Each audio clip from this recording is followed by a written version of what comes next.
Olá, gente, tudo bom com vocês? Eu sou a Cal e eu tô aqui hoje pra gente conversar sobre o livro Em Defesa de Jacob, do autor William Landay, publicado pela editora Record. Mas é importante ressaltar que eu li ele no Kindle Unlimited, então se você tem o Kindle Unlimited, dá uma olhadinha lá para ver se ainda está disponível. Mas antes de ir direto ao assunto, eu gostaria de pedir para caso você não seja inscrito no canal, se inscreva e também deixe um like caso venha gostar do vídeo. Além disso, compartilhe com um amigo se tiver vontade. E também, caso se interesse para ler o livro, pegue o link ali na descrição, clique nele e vai direto para o site da Amazon e adquira com este link para ajudar o canal. Agora nós iremos conversar sobre o livro, mas no próximo vídeo iremos tratar sobre a série Defending Jacob da Apple TV+.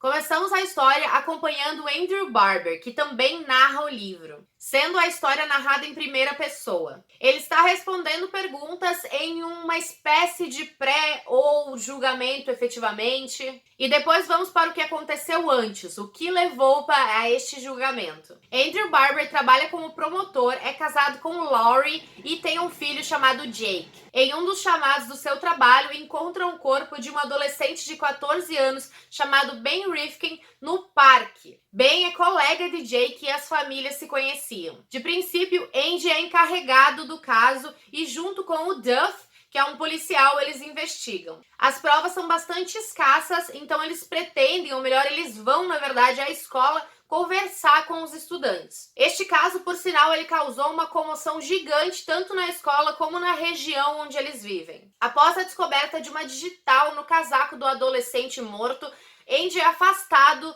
do caso e do trabalho. E aí, no meu ponto de vista, pelo menos, Andy passa a justificar os seus atos equivocados, os seus erros por culpa do sistema. É importante também ressaltar que ele não é nem de longe um narrador confiável. Ele afirma a inocência de um personagem, mesmo não tendo prova nenhuma para garantir isso, e na verdade a própria história acaba indo mostrando ou dando provas durante este percurso de que a situação não é nada favorável a quem ele está defendendo. Andy conta a sua história, né? A história que se tornou, né, que originou o julgamento no passado, mas ele também traz um pouquinho sobre a história dele com a mãe, com o pai esse que se torna extremamente importante para a narrativa do livro. E aí também conhecemos um pouco mais sobre o relacionamento dele com a Laurie, tanto antes quanto agora, e já é mais pela Laurie que a gente conhece, por intermédio da Laurie, mesmo que narrado por ele,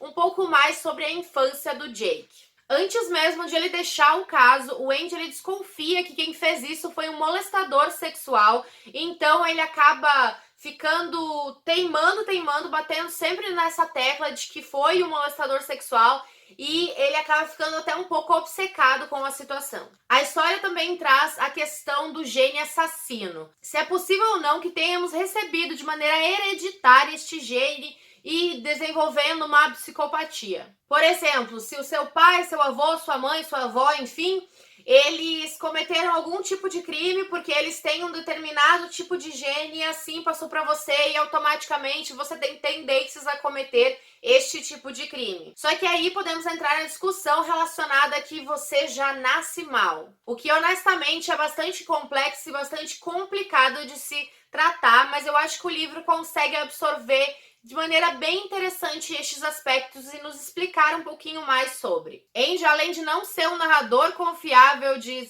ter umas atitudes bastante questionáveis durante a história, ainda assim ele também é muito grosso com a Laurie quando ela pensa diferente dele, porque na visão desse narrador, pelo menos, só existe o que ele quer ver. A história para mim foi excepcional, mas eu admito que o Andy me deu tanto asco que eu tive que ler a história em partes, em pequenas doses, porque eu tava pegando um ranço desse personagem e ele ainda por cima é o narrador da história, né? Não tem como tu ficar longe dele. E sobre o Andy ver o que ele quer, eu acho muito interessante que o autor traz o viés de confirmação, que eu também conversei com vocês sobre o livro Segredo de Sangue, que ele também, a autora naquele caso, traz um pouquinho sobre o viés de confirmação, e aqui se encaixa perfeitamente o termo a como o Andy vê o suspeito, o real suspeito do caso. No livro temos menos oscilações de suspeitos. Na verdade, mais pistas são acrescentadas para garantir que, na verdade, o suspeito é culpado, e também outras são jogadas na história para nos despistar. Assim, a gente, no fim das contas, não tem certeza de absolutamente nada em momento nenhum. E além disso, é colocado em xeque se realmente a vítima era uma pessoa totalmente íntegra, era totalmente uma vítima na vida. É muito triste acompanhar a resignação do Andy e o processo de luto que a personagem da Laurie vive, tanto durante o processo, após, né, a acusação, mas também até após o final do livro, se você imaginar que ela pode se tratar de uma pessoa real. Outro ponto também muito importante do livro é a descoberta sobre como os pais veem os filhos. Se os pais acham mesmo que conhecem os filhos totalmente, e talvez os filhos não sejam esses livros abertos que os pais imaginam, tenham suas individualidades e também tenham seus segredos. E assim também ocasionando nos pais se sentirem culpados por algo que podem ter deixado de fazer ou ter feito em excesso. O final foi bastante chocante para mim. Eu admito que o que acontece na viagem eu já estava meio que esperando algo assim, mas o que acontece depois que eles voltam de viagem, para mim foi extremamente chocante e até, não sei, me fez até um pouco mal, assim, essa necessidade disso acontecer, porque de outra maneira aquilo não ia funcionar e a justiça talvez não seria feita. Pelo menos foi a maneira que eu interpretei. Achei um livro muito bom, muito inteligente, aprendi várias coisas do mundo do direito. É um tema bastante polêmico, na verdade, mas eu acho que o autor soube trabalhar muito bem, mesclando o didático com o entretenimento. Mesmo eu não tendo gostado muito do narrador, ainda assim foi uma leitura muito interessante, muito inteligente, agregou demais, 4 estrelas, curti bastante e pretendo ler vários outros livros do autor, entender mais sobre quais assuntos ele trata, se ele segue mais ou menos nessa linha, enfim, muito interessante para mim, pelo menos. E antes de terminar, eu gostaria de trazer 2 citações bem interessantes para vocês. A primeira aborda mais a descrição em si do livro.